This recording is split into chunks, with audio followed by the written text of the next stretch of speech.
संजय राऊत म्हणाले सुद्धा की शरद पवार काँग्रेसमध्ये विलीन झाले आणि त्यामुळे काँग्रेस बळकट झाली तर त्याचा आमच्यासारख्या प्रादेशिक पक्षांना फायदाच होईल, आमचा हुरूप वाढेल. शिवसेनेसारख्या आक्रमक पक्षाच्या तोंडून ही वाक्य खरं तर शोभत नाहीत. कुणीतरी मजबूत व्हावं जेणेकरून आम्हाला आधार मिळेल असं खऱ्या शिवसेनेने कधी म्हटलेलं नसतं. पण संजय राऊत मात्र तसं म्हणतायत. यावरून उभाटा पक्षाची हतबलता लक्षात येते. संजय राऊत जी भूमिका मांडत आहेत ती त्यांची वैयक्तिक भूमिका आहे असंही उभाटा शिवसेनेकडून स्पष्ट करण्यात आलेलं नाही. त्यामुळे ही उभाटाची अधिकृत भूमिका असेल असं मानायला हरकत नाही. एकेकाळी आमच्या शिवसेनेची काँग्रेस झाली तर पक्षाला टाळं लावीन असं शिवसेना प्रमुख बाळासाहेब ठाकरे म्हणत असत.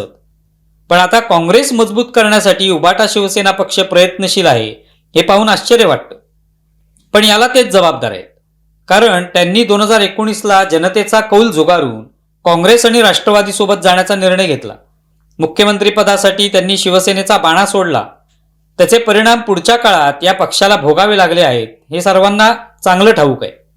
2.5 वर्ष उद्धव ठाकरे यांनी मुख्यमंत्री म्हणून सरकार चालवलं खरं, पण त्यानंतर त्यांचा पक्ष फुटला, अनेक कार्यकर्ते निघून गेले, चिन्ह पक्षाचं नावही त्यांना गमवावं लागलं.